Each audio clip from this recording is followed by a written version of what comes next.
Lahat ng nangyayari merong dahilan. Hindi po ito coincidence lamang. May dahilan po kung bakit naririnig nyo ako ngayon. May dahilan kung bakit napapanood nyo to ngayon. Marahil ang dahilan ay dinala ka rito ng mahal na pong Jesus Nazareno. Siguro na curious ka doon sa title ng video o kaya naghahanap ka ng sign mula kay Lord kasi nade-depress ka, may anxiety ka, o baka naman sadyang deboto ka niya at ngayong Biyernes, araw ng mahal na pong Jesus Nazareno, naghahanap ka ng mapapakinggan tungkol sa mahal na Senyor.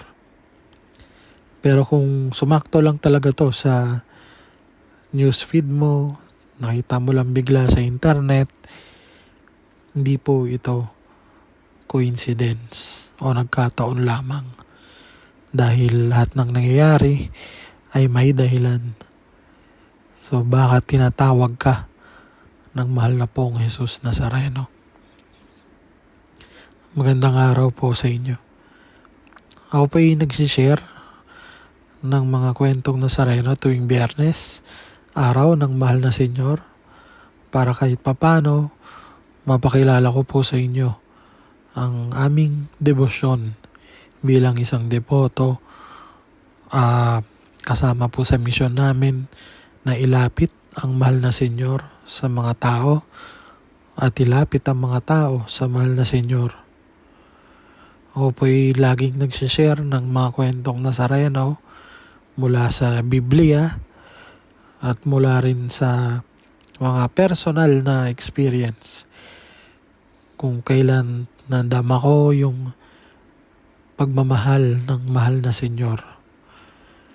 Bukod doon, gusto ko rin pong maka-inspire, maka-motivate, lalong-lalo na po yung mga gutom na sa inspirasyon, yung mga lugmok na at naghahanap ng sign mula kay Lord. Ang video po na ito ay sisentro lamang sa mahal na pong Jesus Nazareno. Kaya boses ko lamang po yung maririnig nyo at yung mga video naman ay mga personal din na kuha ko kapag ako'y dumadalaw sa Basilica Minor at Pambansang Dambana ni Jesus Nazareno, o mas kilala po natin sa tawag na Quiapo Church, na bukas 24/7, umaga, gabi, madaling araw, umaraw man o umulan. Bukas po ang Quiapo Church para sa inyo. Kaya para po sa mga naghahanap ng kausap, tuloy po kayo sa Quiapo Church. Sa mga may anxiety, may mental health problem, nade-depress, welcome po kayo sa simbahan ng Quiapo. Wala pong manghuhusga sa inyo. Pwede po kayong pumunta kahit hating gabi. At makikita nyo rin po yung mga kauri nyo, yung mga katulad nyo na may problema ring dinadala. Makikita nyo sa mga ganong oras kahit hating gabi, nandun sila, taimtim na nagdadasal, umiiyak, nagsusumamo sa mahal na Senyor. So marahil curious po kayo dun sa title ng video na ito. Kasi po gusto kong pag-usapan yung viral ngayon, si Anjo Iliana, yung artista, kilala naman ho siguro ng halos lahat, si Anjo Iliana. Ngayon, nagva-viral po siya at galit siya. At nagagalit siya kay Senator Tito Sotto. At may mga binibintang siya, may mga sinasabi siya may mga katotohanan daw yung kanyang mga sinasabi, pero binawi niya rin pagkatapos sumabog o pumutok sa social media. Ako po ay naniniwala na sa lahat ng nangyayari, meron nung tayong pwedeng ma-relate na kwento mula sa Biblia sa mga kahit anong nangyayari. Palaging meron yan na pwede tayong merong idikit at mapagnilayan at isipin natin ano yung mga pwedeng learnings o ano yung mga pwede nating matutunan sa mga nangyari. So, Matthew chapter 7 verse 1 to 2. Judge not, that you be not judged. For with the judgment you pronounce, you will be judged, and with the measure you use, it will be measured to you. Sa Tagalog, huwag kayong manghuhusga upang hindi kayo mahusgahan. Sapagkat sa panghuhusga na ginagawa ninyo ay hahatulan kayo, at sa panukat ng sukatin ninyo ay susukatan kayo. Yan po ang Mateo, Kabanata 7, versikulo 1 hanggang 2. Paano pa natin ito ma-relate kay Anjo Iliana? Ang versikulo po nito ay nagpapaalala sa atin ng kritisismo o panghuhusga sa iba ay pwedeng mag-reflect sa atin mismo. Sa kaso ni Anjo, kung yung mga netizens o yung mga ibang tao ay hinuhusgahan siya at siya naman ay nagre-react din dahil hinuhusga siya, ito ay nagsisilbing paalala sa atin na yung bigat ng panghuhusga. At alam natin, regardless kung totoo o hindi yung mga sinabi niya, yung iba, mga nanghuhusga din sa kanya. At pag nanghusga tayo, may nagawa na tayong mali. Iniimbitahan tayo ng mahal na Senyor, pinapaalala sa atin na bago tayo magturo, whether si Anjo o si Tito Soto, in public pa, or kahit tayo, kailangan tingnan din natin yung sarili nating mga attitude. Tingnan muna natin yung sarili natin sa salamin. Para naman kay Anjo, baka oras na ito para mag-reflect siya. Isipin niya, paano ba ako sumasagot sa kritisismo? Hinuhusgahan ko ba yung iba? Ako ba'y binubuksan ko ba ang sarili ko sa kritisismo o open ba ako sa correction, constructive criticism, o puro lang mga nagiging defensive lang ako? Diba yung mga ganun? Para naman sa mga netizen, sana mag-self-reflect din, no? Na ako ba'y mabilis manghusga? Gusto ko ba na husgahan din ako ng ibang tao sa tulad ng panghuhusga ko kay Anjo Iliana? Mga ganon. At meron learnings dito, syempre. Ang kritisismo bilang nagiging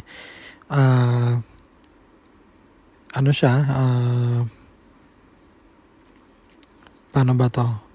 Yung criticism kasi, it becomes less about truth and more about posture. When it's done hastily or from a place of pride. Responding with humility, yun ang mas importante. rather than reacting with defensiveness can preserve dignity and encourage wiser outcomes. Kasi yun naman ang turo sa atin lagi nating suklian ng humility. Di ba nga, batuhin mo ng bato. Pag binato ka ng bato, batuhin mo ng tinapay. Di ba? Sabi ni Jesus Nazareno, magpatawad ka. Di ba? Yung tinanong siya, gaano ka, ilang beses ba ako dapat magpatawad? Di ba? Sinagot niya, halos unlimited times yung binanggit sa kanya. Parang 7 times 7. Kasi times 7. Even when someone makes mistakes, kapag mayroong mga nagkakamali, kung paano tayo magsalita ay napakahalaga. Dahil nakakamatay ang mga salita. Kaya isipin natin bago tayo sumagot, bakal masyado lang tayong galit. Diba? In a public controversy, everyone involved has something to learn.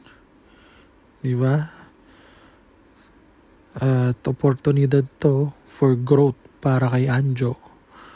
Hindi lang para kay Anjo, kundi para sa komunidad na nakakapaligid sa kanya. Sa atin din. Sa mga netizens din. At isa pang verse sa Proverbs chapter 15 verse 31 to 33. If you listen to constructive criticism, you will be at home among the wise. If you reject discipline, you only harm yourself. But if you listen to correction, you grow in understanding. Fear of the Lord teaches wisdom. Humility precedes honor. Sa Tagalog, kung tatanggap ka ng matalinong pagpuna, matitira ka sa piling ng mga marurunong. Ngunit kung tatanggi ka sa pagdidisiplina, sarili mong makakasakit. Ngunit kung tatanggap ka ng pagpapatama, lalaki ang iyong pagkaunawa. Ang pagkatakot sa Panginoon ay nagtuturo ng karunungan. Ang pagpapakumbaba ang nauuna sa karangalan. So, alam niyo, bumabagyo, ang dami na namang namatay, nawawala sa Cebu. Unahin ho natin yun bago ho tayo manghusga ng kapwa. Hindi ko ho sinasabing tama si Anjo Iliana, hindi ko siya pinagtatanggol, hindi ko sinasabing kampihan natin siya. Pero kung meron tayong panahon para manghusga ng kapwa, sana mas marami tayong panahon para magdasal para sa iba, magdasal para sa mga mas nangangailangan, magdasal para sa mga biktima ng bagyo, ng kalamidad, magdasal para sa mga may sakit, sa mga nasa ospital, sa mga nagbabantay ng mga nasa ospital, magdasal para sa mga nasa gitna ng mga gera sa Gaza, sa Israel, sa Ukraine, sa Russia, Venezuela, Congo, sa Nigeria, sa mga patayan doon ng mga Kristiyano. Kung meron tayong oras sa panghuhusga ng kapwa dahil may nasabi silang mali, sana mas marami tayong oras sa pagdadasal para sa mga mas nangangailangan. So, mag-reflect tayo, apply natin yung may learnings dito sa nangyayari kay Anjo Iliana. Yung verse na binasa ko kanina, hina-highlight niya yung positive side ng kritisismo. Na kapag constructive daw yung criticism, pwede yun lead o pwede yun maging growth. You grow in understanding.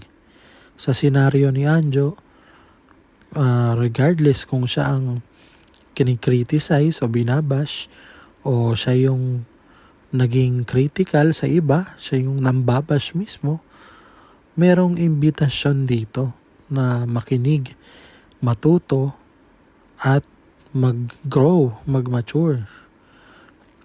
At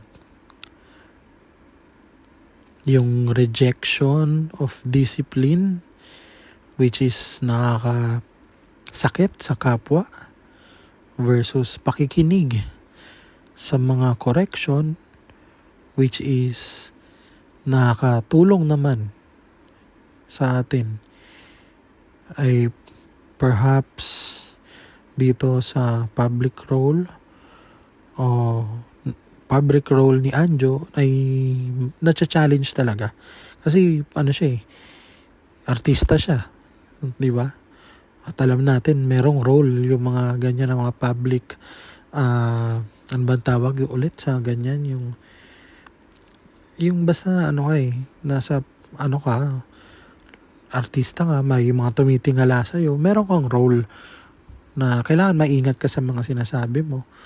Kasi baka gayahin ka. Pag may sinabi kang mali, baka gayahin ka, baka isipin okay lang.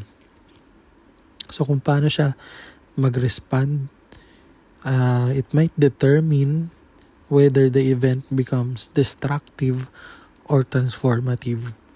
So, anong klase ka bang influencer? Destructive ka ba? O transformative ka ba? Nakakagulo ka ba? Nakakontribute ka ba sa distraction? O ikaw ay isang motivator, inspirational, di ba? Transformative. So, yun? Lahat ng artista o lahat ng sikat ay may role na gano'n, na kailangan mag-ingat sila. The ending phrase, humility precedes honor, dun sa verse, ay napaka-relevant dahil sa gitna ng mga kontrobersya, yung pagiging humble, ito yung most of the time yung tumutuloy sa pagka-gain o pagkakuha ng mga respeto ng mga tao. While yung pagiging mayabang naman ay pwedeng mag-lead sa lalong pagkakalugmok o lalong panghuhusga sa'yo. Para sa mga critics at supporters, yung Bible verse na binasa natin ay nagsasabi na hindi lang kritisismo o hindi lahat ng kritisismo ay tama lang, no? Kasi minsan ang kritisismo ay sobra ng destructive. Minsan naman yung kritisismo ay nakakatulong.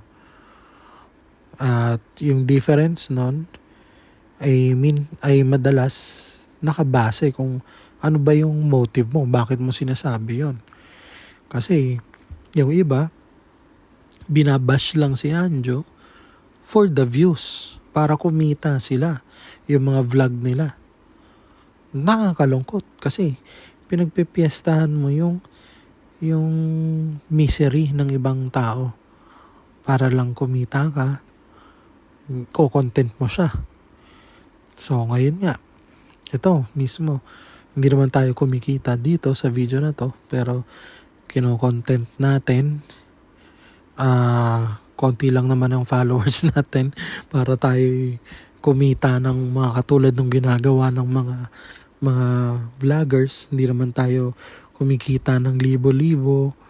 Meron lang dito mga barya-barya, piso-piso. Dahil hindi naman ganun kadali makakuha ng maraming views. Pero ginawa natin ditong content mismo si Anjo to see ano ba yung mga posibleng learnings sa mga nangyayari ito. Kasi naniniwala tayo na bawat nangyayari may dahilan. At bawat nangyayari, merong learning. Di ba? So, isa sa mga learning dyan, kapag tayo ay humarap sa kritisismo, magtanong tayo, meron bang katotohanan dito? Meron ba akong matututunan dito?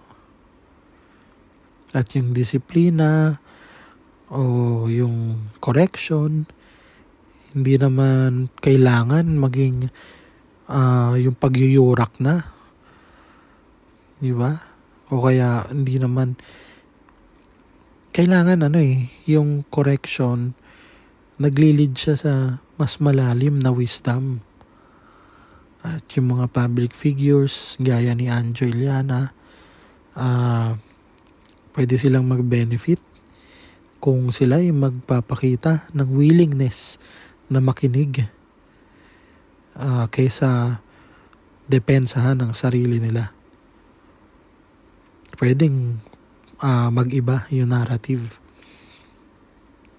At para naman sa iba na criticize yung iba, kung ang goal mo ay para siraan ang kapwa mo, marahil nire-reject mo yung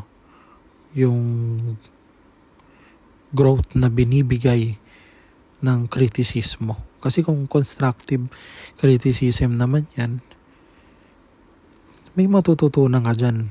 Pero kung ginagawa mo lang yan para manira ng iba, wala kang matututunan dyan. So, para kay Anjo, ito marahil yung panahon na mas magiging visible siya at mas i-scrutinize siya. At konting mali niya lang, for sure, pagpepiestasan siya. Pero yung mga Bible verse na binasa natin kanina, ay inaanyayahan siya na mag-reflect. Ako ba'y nanghuhusga sa iba? Ako ba'y nakikinig sa mga kritisismo o sa mga feedback? At ako ba'y nagre-respond ng may humility? Ako ba'y open sa growth kaysa sa pagiging defensive lang? Nagre-react na lang basta-basta para lang makadepensa. Para sa mga netizens, ito naman ay paalala na ang kritisismo ay napaka powerful. And kapag ito hindi nagamit sa tama, pwede itong makasugat kaysa sa makatulong. So, tanungin natin yung sarili nito, ako ba'y nakaka-contribute sa isang constructive conversation? O sadyang nakikisaw-saw lang ako for the views o kaya dahil uso? Para naman sa lahat, ang mga conflict, mga controversy ay hindi para mamahiya o para yurakan ng iba. So, ang mga controversy, pwede yan mag-lead sa maturity, sa growth, character development, at even deeper understanding sa sarili. Diba? Kaya naman, lagi nating tatandaan na palaging merong tinuturo ang mahal na poong Jesus Nazareno dahil lahat ng nangyayari ay merong dahilan. Kaya dito na po nagtatapos ang episode na ito ngayong Biyernes. Sana po suportahan nyo yung mga susunod pa na episodes. Kung nais nyo po magbahagi din ng inyong sariling kwentong Nazareno, pwede po kayo mag-email sa akin at babasahin po natin dito para mabahagi rin sa mga ibang kadeboto. I-send nyo lamang po sa email address na nakikita nyo sa screen, kwentongnazareno@outlook.com.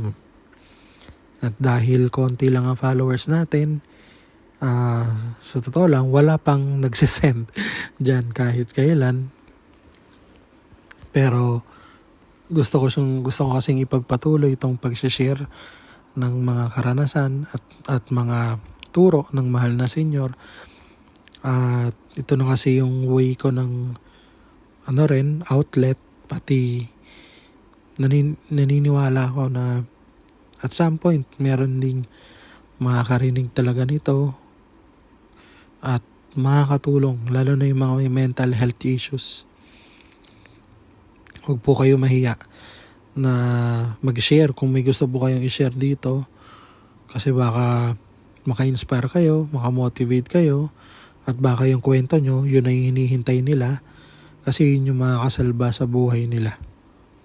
Marami pong biktima ng mental health issues, ng depression, ng bipolar disease. Kaya tumulong po tayo.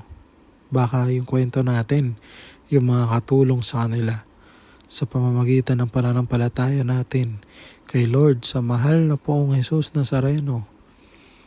Pwede po kayong i-share. Pwede nyo pong i-share tong video na to.